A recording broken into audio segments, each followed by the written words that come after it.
Hi, I'm Stephanie Braganza for Vegan FTA. This is the Vegan Reason.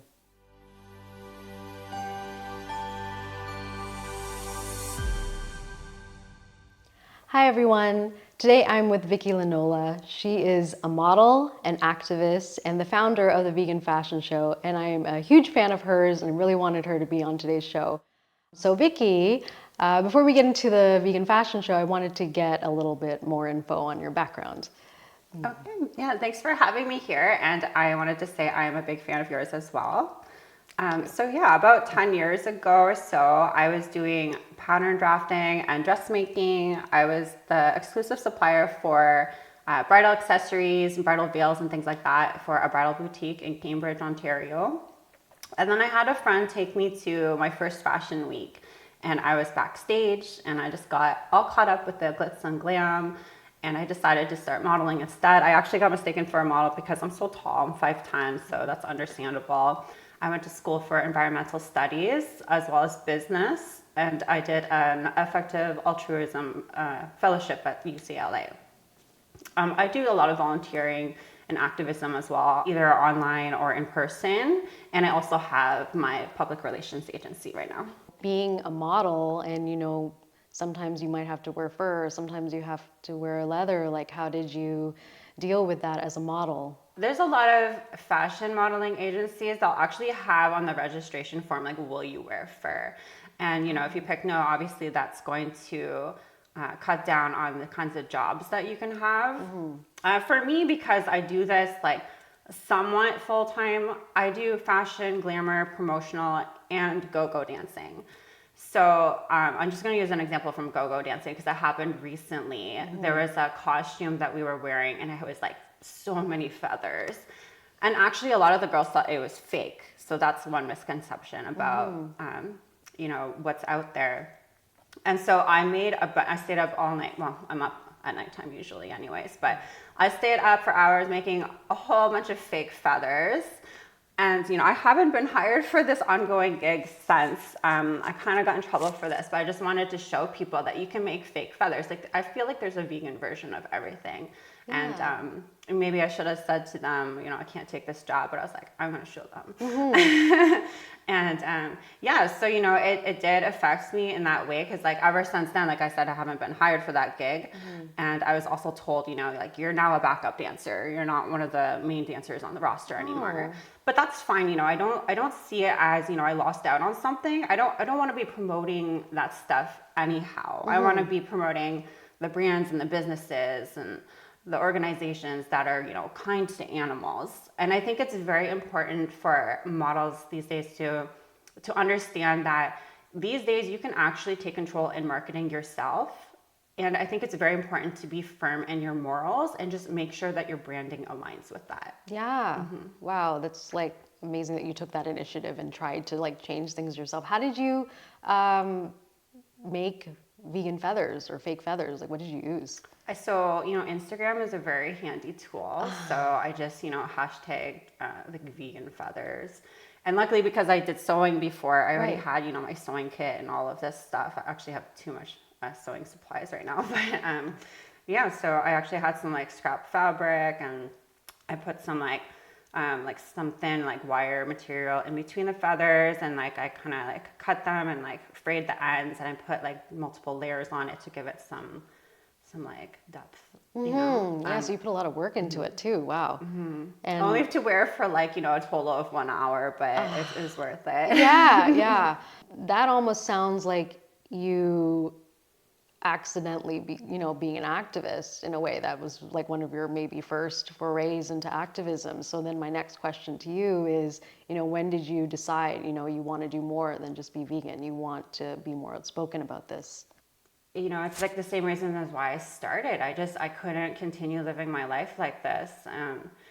Knowing that there's all this suffering going on, I was angry that, this was hidden from me. And I was like, I think everyone deserves to know the truth at the very least, and you can make your informed decisions, because I wasn't able to make my informed decisions before I knew about this. We have, all of this deceptive marketing, this is not new. Like, we've all heard this before, like, at restaurants, there was the one restaurant I went to and it was just like all happy cows on the top. And it's like, it's like, and it's like, it's kind of like hypocritical for the meat industry to be like, oh, well, you shouldn't call a veggie burger a burger because it's not a burger. It's Right. like, well, you shouldn't put happy cows on your beef products then, like that's deceptive, So how did the concept of the vegan fashion show come to you? And why did you think it was really important to create?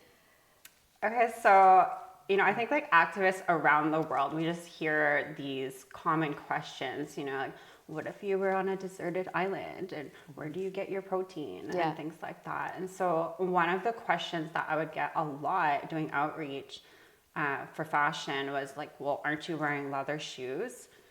And it's like, no, obviously I'm not. It's so easy to have that knee-jerk reaction and be like, what a ridiculous comment, But, sadly, a lot of people really don't know. Like, it's really not obvious to them. So, like, they don't even know that there's synthetic polyurethane leather, let alone plant-based leather, and let alone plastic-free leather, and certainly let alone a lab-grown leather. Like, that just... people don't know. So I just really wanted to, I wanted people to know that these materials exist. I started this show just thinking about the animals. It was actually a part of a project for my senior year seminar in university. Oh, wow. And it was just all about animals. And then, as I'm going through this, I really became, a fan of the vegan lifestyle brands and the people behind these brands. They're very hardworking and caring. And I think it's important to provide a platform for them to, celebrate and show off their work. And also just to raise awareness within, mainstream culture and just have, if you're not vegan yourself yet, at least support it, and I think we can integrate that into mainstream culture by celebrating with a fashion show. Yeah, it's such a great initiative. So what were some of the, problems that you might have encountered? Because of COVID during the pandemic, our original venue was not available. And that's really too bad because it would have been entirely, or at least majorly sponsored. Another problem we had was one of the designers that really wanted to participate. They're from South Africa and their visa couldn't be approved on time. So, things like that just happen. It's out of our control. But I'm glad I went into this knowing this kind of thing. I think I just said this earlier, it's like an unwritten rule of life that just things take longer than expected, things happen, and I have the experience to know this already. So I try to leave a buffer for error. Going forward, what are your goals for the show? So, I have a lot of specific plans. I'm quite the planner.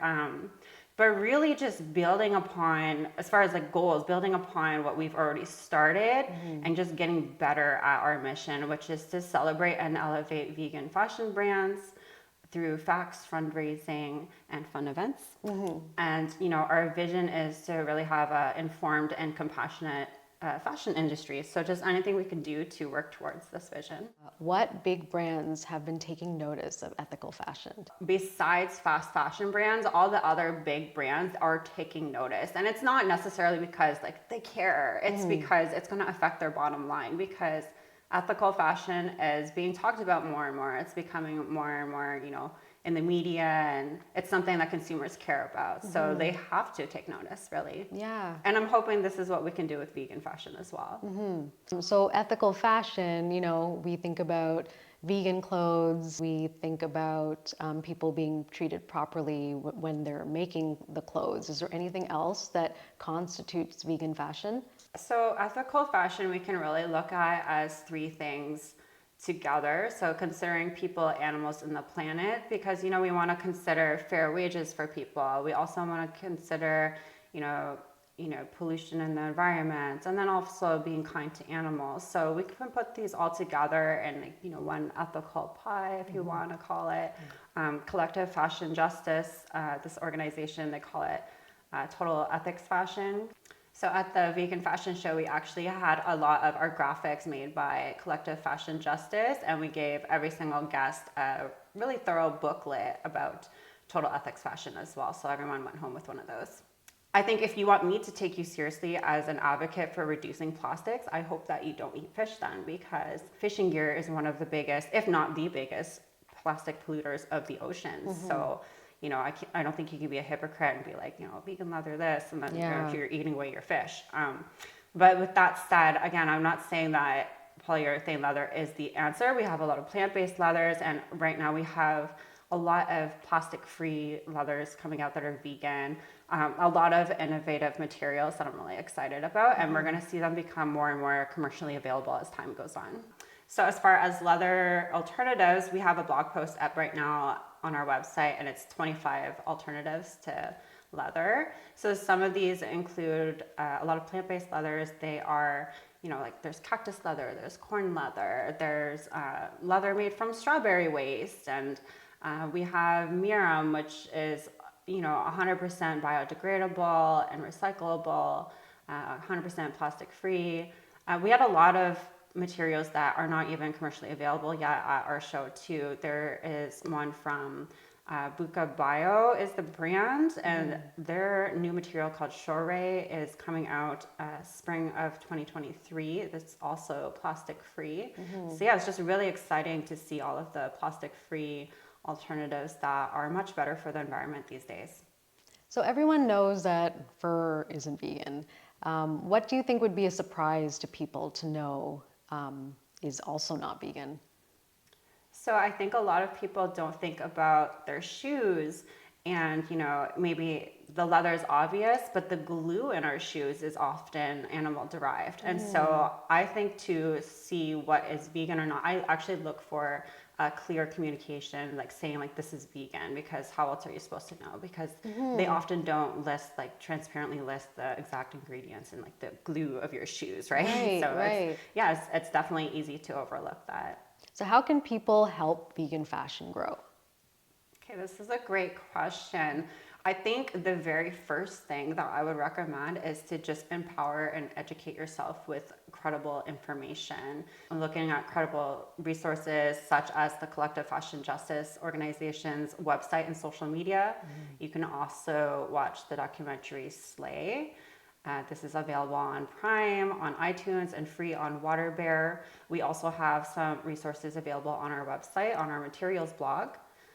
I would really recommend being yourself and just being very authentic and be the change that you want to see. So, for example, maybe there's some designers that they don't want to stop selling wool because they think that their customers really like it because it's like cool and luxurious, and they don't think vegan fashion is cool and luxurious. And I say to that, we'll make it cool and luxurious, just be true to who you are.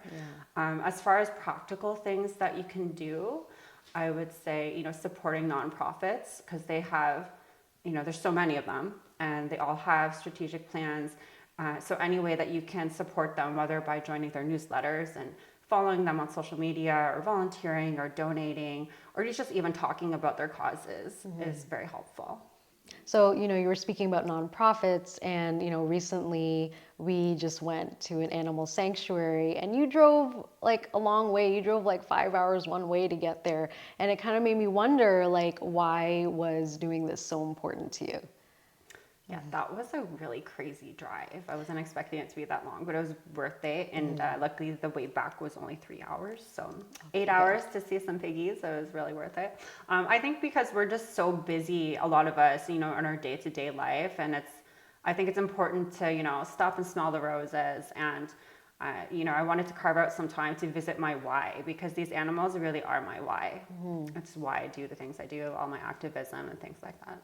We're gonna chill out a little bit here, and I'm just gonna ask you, like, what's your favorite vegan food? That's a really hard question to answer because I love so many different vegan foods. I'm such a foodie, but recently I've been having oat milk-based ice cream like every day this last week. So that would be my answer. even in this winter? Even in the winter, I actually went to this one store, and me and my friend got ice cream, like in the cup and everything. And then I was like, I actually want to buy a tub of ice cream. So there's another place like next door that just sells take home ice cream. So we like walked in the store, we already had ice cream, and I bought some more ice cream from this other place. Yeah, it was really ridiculous when I thought about it after. Nice. So Vikki, thank you so much for being here today. And I guess my last question is for, on behalf of the viewers, how can they find out more about next year's vegan fashion show? Just catch up with us on our social media and stay tuned for more vegan fashion news that way and updates with our show for the 2023 show. We're looking forward to having more designers and brands join us, and we're going to have our applications on our website early next year. Amazing. Thank you so much. Hi, I'm Stephanie. I bit my lip. Okay, one more time. It's okay. That? I forgot to say that Did as you? well. I was like, you didn't even say I didn't it say this that. Okay, I'm gonna say it this time. Oh my All God, right. I'm so sorry. It's okay. It's okay. Okay. All right. Just cut it there. Yeah. Okay, I'll just get rid of that. Okay. Okay. Okay.